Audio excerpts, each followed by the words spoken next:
Johnny Dollar. Hi, it's Bill Tilson, Johnny, at New Jersey State Mutual. Oh, hi, Bill. How are you, boy? Terrible. Good.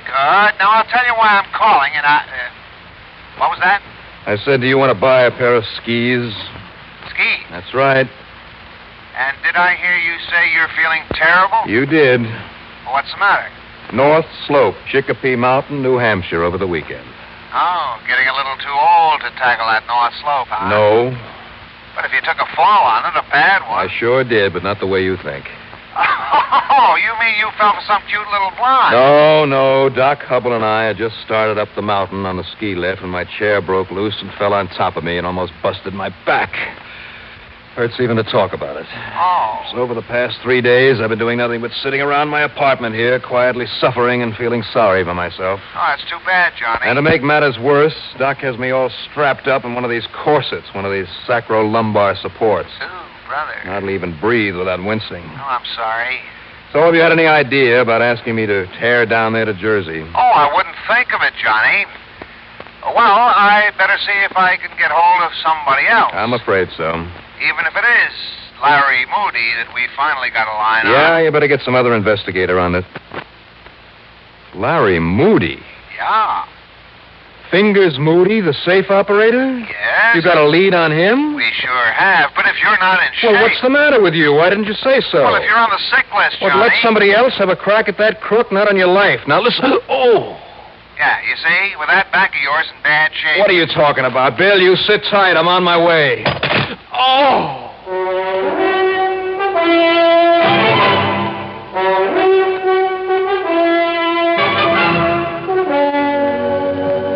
CBS Radio brings you Bob Reddick in the exciting adventures of the man with the action-packed expense account, America's fabulous freelance insurance investigator... Yours truly, Johnny Dollar.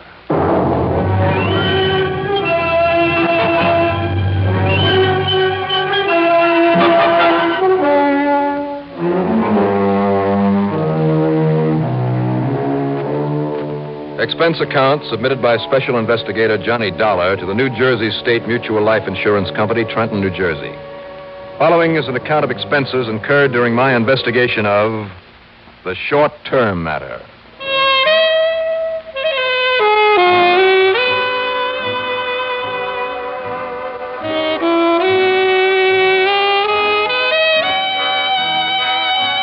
The big steel-stayed corset that Doc Hubble had cinched around my back made it necessary to move slowly, take it easy. And the sensible thing would have been to sit quietly in my apartment for a week or two and let nature take its course.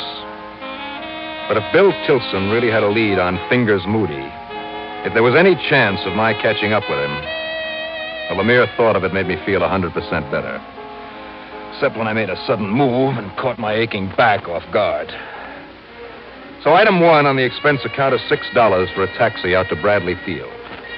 Item 2 is $12.80 for tips and a plane ticket to Trenton, New Jersey. And item 3 is $3 for a cab into Bill's office. Johnny, you darn fool. I tried to tell you over the phone that I could get somebody else for this job. Sit down. Yeah, sure. You look lousy. Thanks. If you had any sense, you would have stayed in your little trundle bed there in Hartford and got over this thing instead of tearing on down here. All finished? Well, you must be out of your mind. What do you think you are, anyway? Superman or something? Bill. And 5 will get you 10 that if your doctor knew you were doing a crazy thing like this... Well, you're not, boy. You're not going to touch this case. I'm going to haul you out to the airport and put you on the next plane back to Hartford, understand? And, baby, that's that. All finished now? Yes. Good. Now tell me what you know about Larry Moody. Where is he? What's this lead you have on him? Now, come on, Bill, come on. You just won't give up, will you? No, not where Larry Moody is concerned. Okay. Well? It was 4 years ago that Moody pulled that caper in Chicago. Got himself a job in Merriman's department store and walked off with nearly $10,000 that our branch office had to make good on. And like a sap, I followed up every misleading clue that he left behind, chased him halfway across the country, and never so much as laid eyes on him. I know. If he hadn't gotten that highway smash up near some one-horse town in Iowa... I know. A cop picked him up without the least bit of trouble, collected the reward, and all I got out of it was 2 weeks of wasted time and a black eye in the process. And then when that crooked lawyer got him off because nobody could find the dough he'd stolen. Well, you can't blame yourself for that, Johnny. No, but if I'd had the chance and the time and the money... Well, never mind. Now, tell me about this lead that you had on him. Oh, come on. Tell me what... Oh! Hey, take it easy, will you? Doesn't that corset do you any good? Oh, it's the worst part of it. The heavy stays in it keep poking me in the... Well, come on, what about Moody? Night before last. Over $30,000. And she's Emporium. Here in Trenton? Yeah. Hmm? And you're sure it was Moody? Absolutely. How come? Because of his modus operandi, Johnny. Got himself a job in the store, got the lay of the land, somehow learned the combination of the safe. Well, that isn't enough to pin it on a man. Nor a description. Well, Nor the fact that 3 witnesses looked through the National Mug file and positively identified him as the man they saw walking out through the alley and back of the store with a bag containing the loot. Well, now, how do you know the bag? 2 hack drivers and a cleaning woman from there in the store. And he left a trail of $5 and $10 bills for nearly a block. Not even so, Bill. So unless he's changed his habits a lot, Larry Fingers Moody is somewhere in this area. Now, if you can find him, find the money, keep our company from having to shell out some 30... Hello, Tilson speaking. Lieutenant Ivan at headquarters, Mr. Tilson. Oh, yes, Lieutenant, just a minute. Pick up the extension, Johnny. Yeah. Okay, Lieutenant, what is it? Your friend Moody has been picked up. Yeah, where? Down in the little town of Pemberton. Good. Yes, sir. I guess that lets me out. And the money, Lieutenant? Moody, break down and tell where he stashed the money or admit that he ever took it? Yeah, but it's that money that the company... Look, unless you can find it for us... You have any idea how, Mr. Tilson? Yeah. Yes, I have.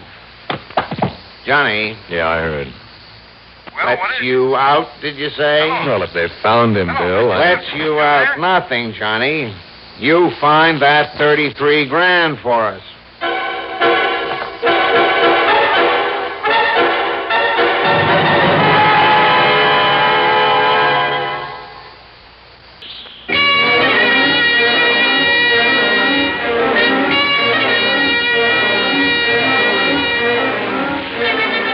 I left Bill Tilson's office and slowly and painfully walked over to police headquarters where I talked with Lieutenant Walter Ivan. You know how to get down to Pemberton, Mr. Dollar? Well, I understand it's a little town about 20 miles south of here. Yeah, that's right. You take 206, then cut left on 537, about 2 miles, and there you are. Now, Lieutenant, tell me this. The police chief is an old friend of mine, so if you like, I'll give you a card of introduction. I'm sure he'll give you all the help he can, if it'll do any good. Yeah, now, wait a minute. Yes. Moody cracked that safe right here in Trenton. Yes, sir. So won't you drag him back here?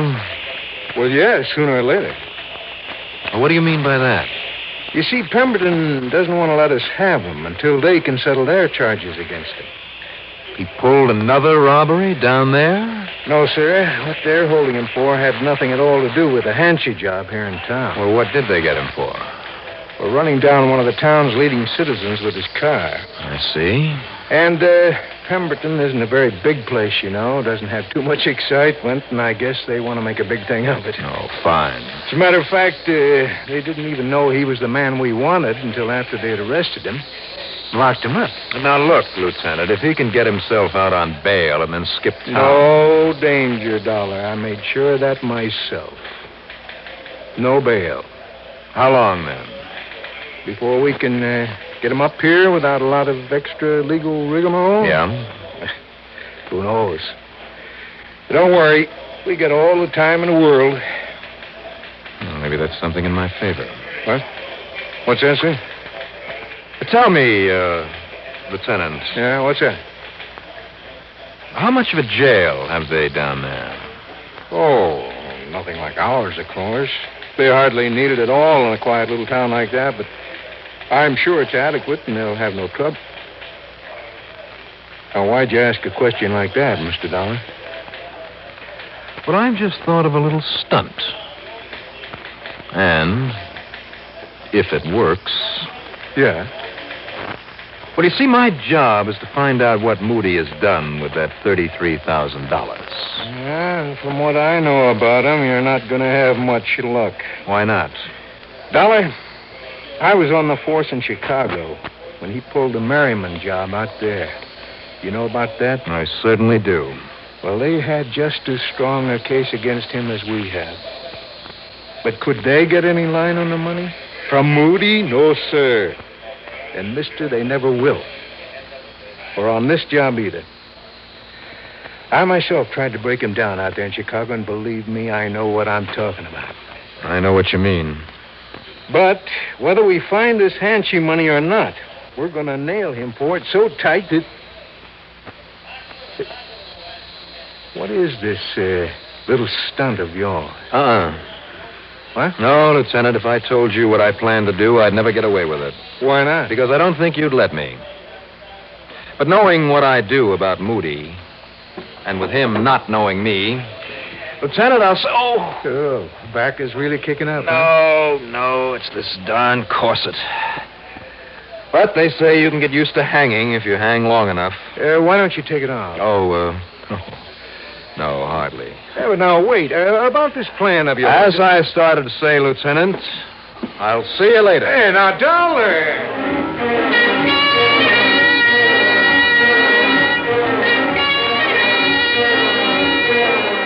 Item 4, 5, whatever it is, 80 cents for a taxi back to Bill Tilson's office. Identification case, keys. Hey, what is all this stuff? Watch, gun. I don't get it, Johnny. Money, except for a couple of bucks. Johnny. Now, just hang on to him for me, Bill. And, here, I'd better leave this jacket with you. And dirty myself up a bit. You're going out without a coat in this kind of weather? Well, a cashmere jacket wouldn't exactly be in character with what I have in mind. Well, just exactly what and, you have got a heater in your car, haven't you? Well, sure, but you have to... My car? So if you'll just let me have the keys to it, Willie, I'll be on my way. Oh, now, look. Keys? Okay. Sure. Here you are. Thanks. Now wish me luck. I'll see you, Bill. No, wait a minute. Where are you going? What are you going to do? I'll see you in jail.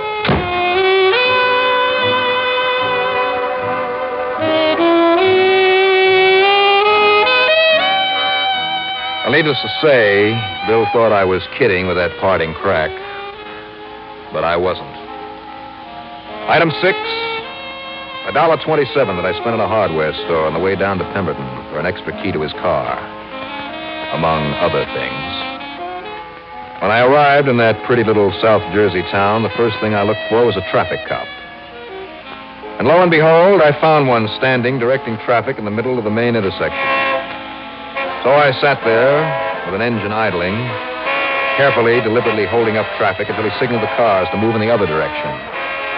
And then, before he could walk over to bawl me out, I bore down on him.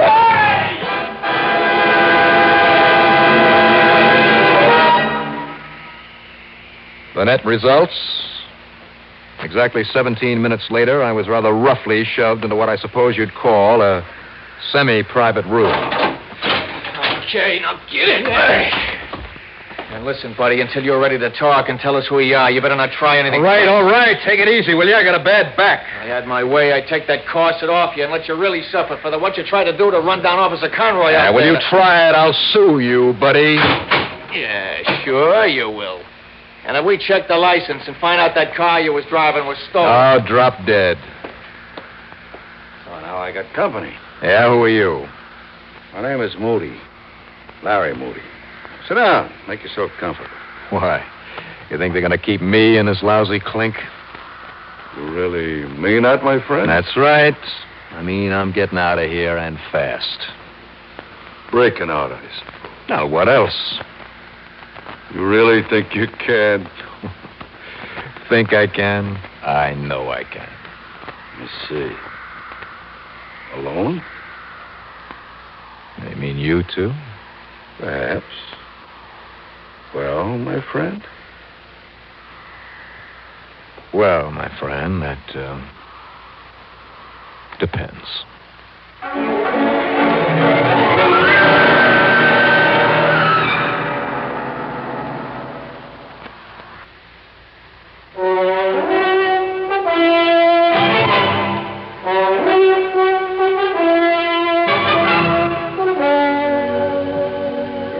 Think you can get out of this jail? What did you say your name is? I didn't. Call me Mike. Sure, I'm sure. Maybe for a price, I'll take you along, too. You interested? That depends. What do you mean by a price? You say your name is Moody? That's right. Larry Moody. The guy that took that department store for 33 grand? So they say. What's that mean? Unless they can find that money. I mean, with the help of a good attorney. The money? Who said anything about the money? What about the murder rap? What? What are you talking about? That guy you bumped into on the street down here in Pemberton. What else? But you said murder. You mean you didn't hear about him kicking off late this afternoon because of the way you hit him? He what? They're going to burn you for that, baby. Well, So you what are you didn't trying... know, huh? You didn't know. No. No, listen. Yeah? You're sure you can get out of this jail? Sure, I'm sure. I told you that. And listen, Mike. No. No, I changed my mind. I'm not taking any killer along with me. Mike. Don't you know what they could do to me for that? Please, listen to me. No, baby. I guess maybe I'm just going to sit tight and take the rap for that car I helped myself to. $5,000. What? I'll give you $5,000 on what I got in that store. Baby, I don't hear good. $10,000. Look, I told you, taking a little rap for borrowing somebody's car is one thing, but aiding and abetting a murder, or whatever they call it. Half? Half? Well... Hey, take it easy, will you? My back. Well... Keep your voice down. Half, huh? Yeah. That's over 16. Look, I'll give you 20,000 of it if you'll get me out of here tonight. Well? 20,000. Yeah. Okay. It's a deal. But how? Well, as soon as this joint quiets down for the night. Yeah. Well, you see this corset I got on here under my shirt? What about it? Well, instead of a couple of the steel stays in it that I pulled out a little while ago, Yeah. I got a couple of nice new sharp hacksaw blades. It's pretty corny for this day and age, huh? We'll make it. And also an extra key for that car out there. Had it made in a hardware store just in case. Pretty smart, huh? Mike, you're great. I know.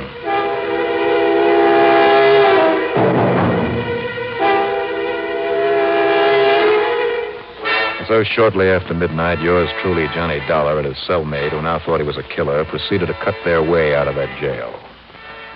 Except for a couple of interruptions when a sleepy night man made his rounds, all went smoothly.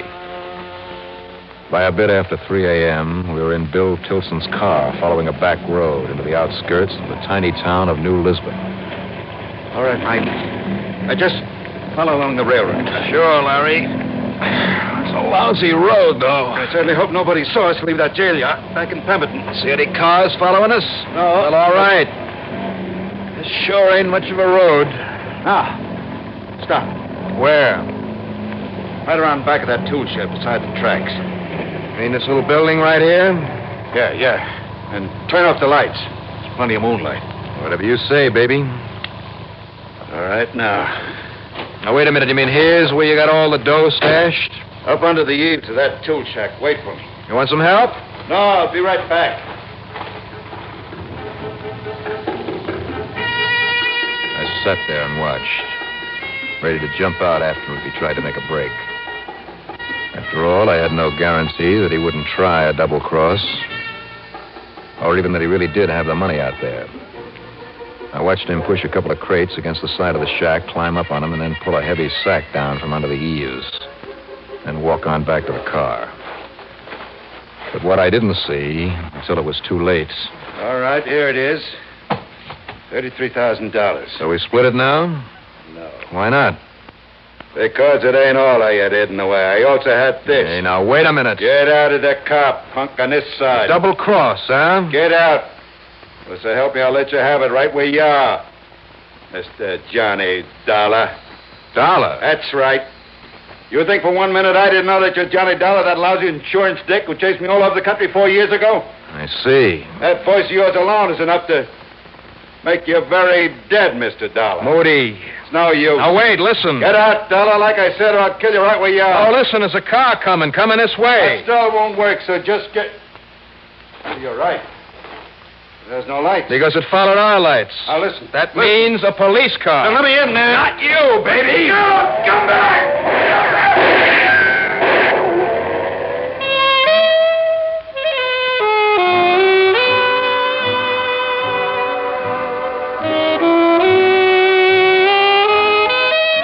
You know something?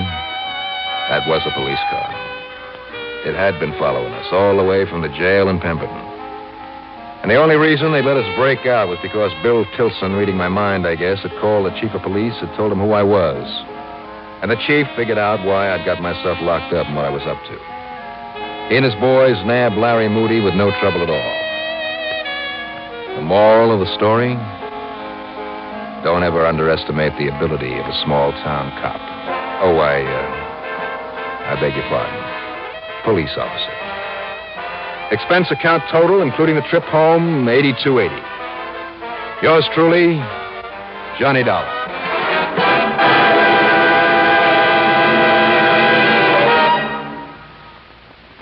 Now, here is our star to tell you about next week's story. Next week, another locked room mystery.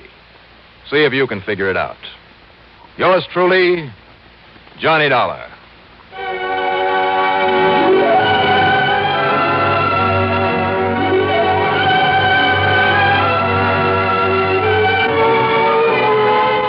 Yours truly, Johnny Dollar, starring Bob Reddick, is written by Jack Johnstone, musical supervision by Ethel Huber. Heard in our cast were Robert Dryden as Bill Tilson, Santos Ortega as Larry Moody, Lawson Zerby as Lieutenant Walter Ivan, and Jack Grimes as the police officer. Be sure to join us next week, same time and station, for another exciting story of Yours truly, Johnny Dollar. This is Art Hanna speaking.